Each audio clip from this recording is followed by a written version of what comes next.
Good morning, everyone. Good morning. It's a pleasure to see so many beautiful faces with us here this morning for this presentation. Welcome to our presentation with Life Flight Services. I would like to acknowledge the presence of Mr. Auguste Degazon, our Cabinet Secretary, and the senior officials from our various ministries and key agencies. Again, a warm welcome. Life Flight Services St. Lucia is a consortium network of professionals in the medical and aeromedical industry, which recognize the need for assisting in building local and national capacity in the areas of training, services in aeromedical, MEDEVAC, and search and rescue in St. Lucia. Among the company's proposed remits are to provide national aeromedical response to mass casualty management and post-national disaster response, and to assist the government in developing local and national capacity and in emergency and disaster preparedness and response decision-making process. The company has requested the endorsement of NEMO so it could proceed with advancing an application for international funding and to further assist with the project. There is no doubt that there is consonance in an important aspect of NEMO's remit with what is being proposed by Life Flight Services. Here today to present to us are Mr. Craig Human and his team, who I now welcome to proceed with his presentation. Thank you. All right, folks, thank you very much for having us. This is 15 years in the making. Over the last 15 years, you've been collaborating with us, innovating with research and development as it relates to possibly making such a service. And you would understand with us the rules, very important, my team folks and backing, which comprises of quantity members of our board of directors, our medical flight physician, the presentation to the medical technician. So it's basically information compiled over the period of our research, which incorporated the outfitting of civil helicopters aircraft with the equipment needed to effect an actual rescue of a pediatric patient of outdoors in St. Lucia, and to airlift it from St. Lucia by a jet to Miami. It had never been done before on island, so for us it was a major accomplishment. Without any incidents, it worked out flawlessly, both on the ground in Barbados as well as here, and collaborating with other international agencies. We thought it was necessary in the footage to capture each of the agencies which played a significant role in this process, which included not just the helicopters, but also the ground handlers for the aircraft, and more specifically, St. Lucia Seaport Authority at the airport when it comes to ensuring the logistical aspect of such an occurrence is followed in the manner that it should have been. So it was important for us to ensure that we captured each agency's involvement in the process from start to finish. And so we're here today to present our findings and what we would like from NEMO, that is by way of the support, and then of course to hopefully introduce the service to the island.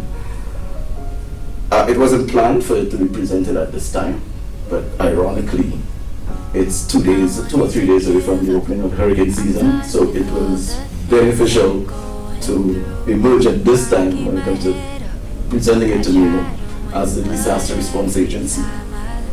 So if you bear with me, again, my name is Craig Human. I'm an aeromedical flight communication specialist and a flight paramedic. I don't want to toot my own horn, but the only one on island. And soon there'll be a larger cadre of persons on island to offer this advanced area of expertise to the country. You can feel free to ask questions as I go through the presentation, because that's what it is intended to provide you the information that you need in order to make informed decisions as to the services that we offer. Now the presentation it's a twofold presentation. No service like this one cannot exist without a central coordinating unit. And in that, the National Aeromedical Operations Communications Center is planned or proposed to be introduced, hopefully out of each of the island's airports to have a base of operation at George Charles Airport as well as Unona.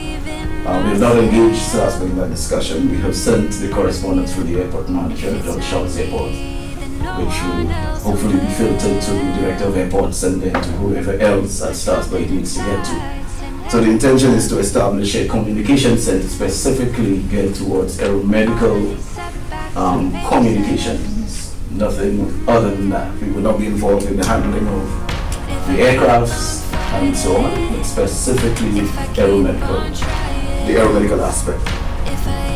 Right, we found it necessary to christen the Project Archangel, because for a number of, the reason we chose that, for a number of patients that we have interacted with, they consistently refer to our personnel as angels. And so we just decided to run with the tagline. Right, so it's an aeromedical operation and communication center, which will coordinate air ambulance activity and planned, and it was conceptualized, of course, and founded by a local team of concerned citizens, some of them are in the back, led by graduate EMS specialists and paramedics, 35 years of experience. That's what just happened to me. It eliminated my day. I figured we could put the pieces together. The persons involved have a wide range of expertise they bring into this area, such as medicine, nursing, and I must also say that apart from the training aspect of our services, the cohorts of our training program have gone on to become medical doctors. Dr. Joanna Shabat is an example of that. Before she went on to do medicine, she was trained by our project as an emergency medical technician, and now she's functioning within the realm of the medical fraternity as a physician, now giving me instructions. I have a little bit of a problem with that, but I sometimes think of that in the paycheck comparison. All right, well, the team comprises a number of trained and internationally qualified individuals in varying aspects of pre-hospital emergency medical services, EMS education, damage assessment and needs analysis, mass casualty management. Now the latter, I would want to credit NEMO for this one. My entire training in damage assessment and needs analysis was through the National Emergency Management Organization over the last, as 2002-2003. So this allowed me to recognize the weak links in the chain as it relates to needs assessment and to provide services to reinforce and strengthen the weak links in that chain. All of this came out as of lessons learned from Hurricane Thomas. We saw the town of Soufrière cut off from the rest of the island by motorable road, the only way to get into Soufrière from boat or air. And air, the country had to rely heavily on friendly governments from Martinique to assist in search and rescue. Some of the difficulty from my observation and assessment of that response was it took about 4 days to get a helicopter out of the French territories, having gone through the bureaucratic red tape. Keeping that in mind, search and rescue needs to occur within the first 24 to 48 hours. Anything outside of that, you're looking at salvage and recovery. And so it occurred to us that it is something that we need to possibly look at. We have resources existing locally, both technical and human resources, which can be brought together as a whole to provide a holistic service to the island as an initial response while we wait for outside help to our aid. In other words, good mothers begins at home. We must start taking care of ourselves at home first before we rely on our neighbors to come and give us a plate of food. So with that said, we saw the need to engage agencies like first and foremost the Ministry of Civil Aviation. As we were told by the Ministry of Civil Aviation, their mandate is for licensing and regulating the aircrafts and so on, not so much so services as far as hours would extend. And so they gave the introduction to service blessings and directed us and made recommendations as it relates to having further discussion with you to this point, where we've approached NEMO, and NEMO was very willing to engage us in discussion to see how we can possibly make this a reality from what we've already established to where we can possibly serve the country in a much greater capacity.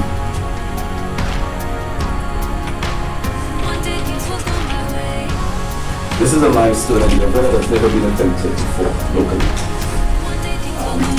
Proactive air ambulances coming in when the need arises to air patients out, but there have not been any attempt to introduce this service as a local entity offering it to the country. And so we see the need to develop our local resources as far as our young persons and groom them, train them into this environment. It's a new environment, a new field of expertise.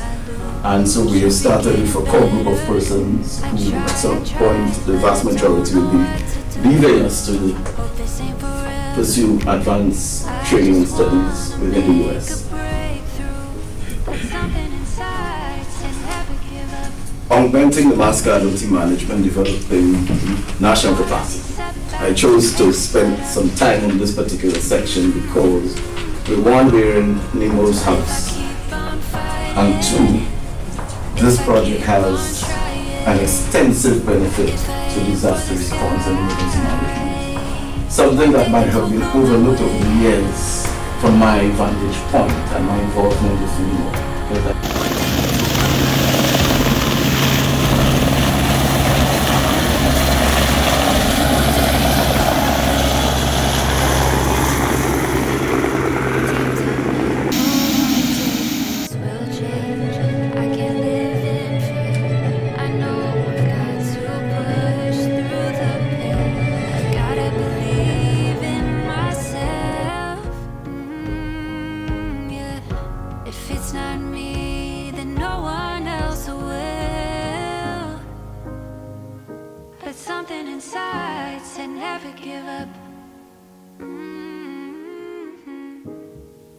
Setbacks are major setups. If I keep on fighting, if I keep on trying, if I aim for the sky, one day things will go my way. One day things will go my way. One day things will go my way. One day things will go my way. One day things will go my way. Can't give in, can't give up. Today could be my day. I can't give in, can't give up. Everything can change. I won't give in, I won't give up. Today could be my day. I won't give in, I won't give up. One day things will go my way. One day things will go my way. Also to add to that, one of the view is One day things will go most my patients from way. St. Lucia will always take the land at the airport. One day things will go my St. way. Lucia helicopter services and Martin. The helicopter is going to be able to land right at the helipad at the hospital itself. So it eliminates the airport aspect of things. We also intend to not intervene or interfere with the airport landing of air ambulance services because the French are very territorial. And there's a French air ambulance company, you don't come into their turf. And so we don't have any intention to send a fixed wing aircraft into the French airspace via the airport. Whereas with regards to the helicopter, they're able to land from the airport or from a helipad, wherever it is in St. Lucia, straight at the hospital's landing pad. But this brings to another point, and that's something that we need to engage for in the future or near future. Is we need to develop a facility where we can have hospital to hospital helicopter transport. We don't have that facility here in St. Lucia. If you look in the United States and those developed countries, you see the transport hospital to hospital. Okay? Or from an accident scene direct to the hospital. Alright? And we need to look at something like that very soon because we're developing, and if we're going to go this route of developing the air medical air transport, that is something that's going to be critical and cost effective. Because if you have to take an ambulance from the hospital or from some other scene and drive the road, as Mr. Harmon said, is in terms of the terrain and so forth, that could be an issue. That could be an issue. If you have to transport from a hospital and you have to go through class streets, right, that could be another issue. They have to go to the airport to meet the helicopter. That could be an issue. So what we did years ago is that we did a pilot project with Tapion Hospital. And then if you remember Tapion, if you look outside from the lunch room, you will see that there's a flat area here. That is where we were testing it with ECHO, but it was never been approved. I don't know why it was not approved. So you can fly from hospital to hospital, right? Using the immigration and customs facility at site in both sides. So we don't have that issue. That's something that is a pattern that needs to be developed, and it will be cost effective in terms of lives and sustainability. So that's something we need to address. I can ask another question. Presently, yes, go ahead. It is from the airport. It's always from the airport. To the airport. Yes. Because I think I was, in my understanding was not that you made mention of not wanting to land at the airport. Oh no, I was only pointing out that we were trying to avoid having to compete with the French airlines. That comes in verification. Yeah, right. You know it well. Because that would be a bit of a sore point because I handled some of the patients from the lawyers is important. And I would hate to have to cut into away from the streets. If we can avoid it, it's best to maintain the bridges rather than burn them. And so the intention is to focus on the helicopter aspect rather than to the hospital helipad without having to touch the airport aspect. When the OEKU was being conceptualized, I remember attending a meeting there, and one of the things I proposed is to have a helipad either on the ground or we just maybe 2-3 minutes away right from the hospital, or on top of the airport. On top of the hospital. And we took into account the noise signature, the pollution. Alright?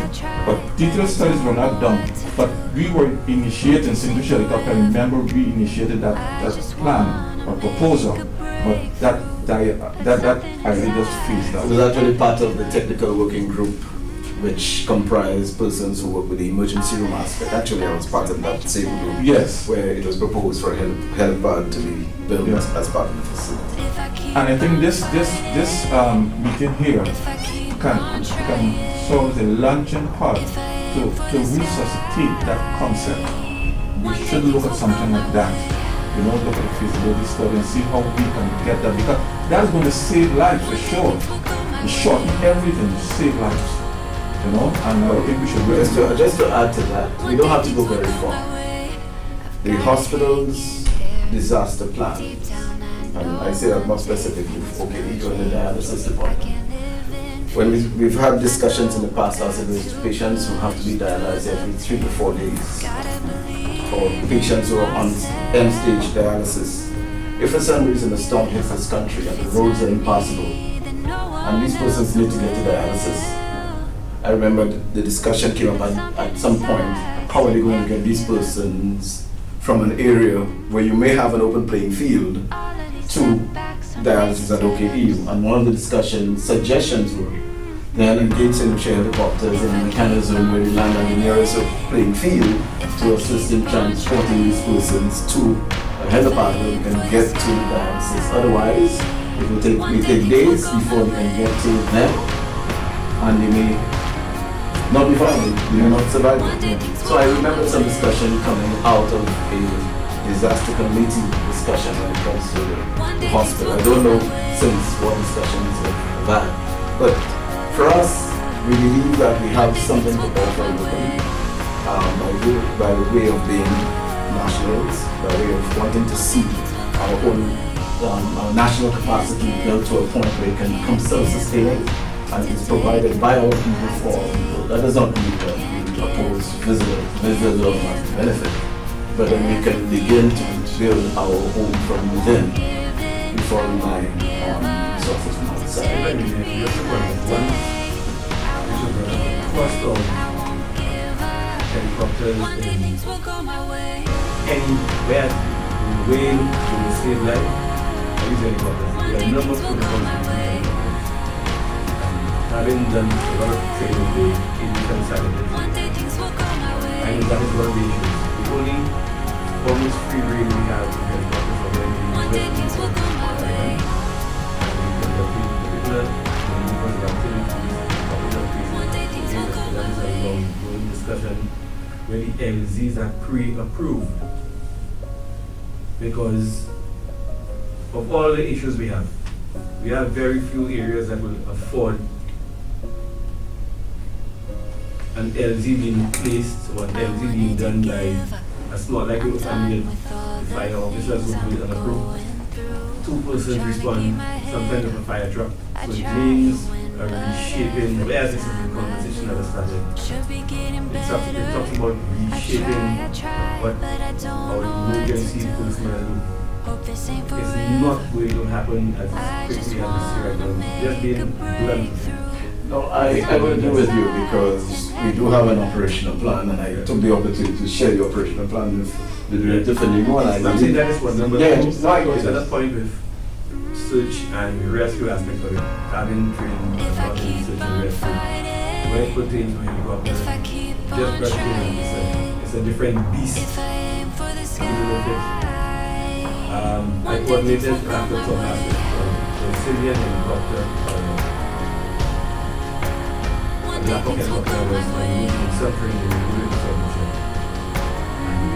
They have one way of operation, which go via, not via, they assistant in that regard. Unlike the French who limit what they do, who they put into their choppers. So territories, but the French will not carry any dead person in choppers. The Brazilians did. Being deployed to Dominica, the Venezuelans do anything if anything at all. The analysis patients are able to, I'm guessing that the helicopter operations are very expensive. So the topography you spoke about the country and where we have possible incidents of mass casualty activities. We know what we're working with. LZs will have to transport persons who require that advanced medical assistance to another area from LZ. We have no LZs along the road line. To get to playing fields in particular areas is a difficulty. I do not apply to. I don't want to cut you. I don't want to cut you short, but I'll tell you just to add to that. These are all valid points that we're taking into consideration. And I give you my permission if required, share the operational plan with me. Actually, all of what you've said, I was captured.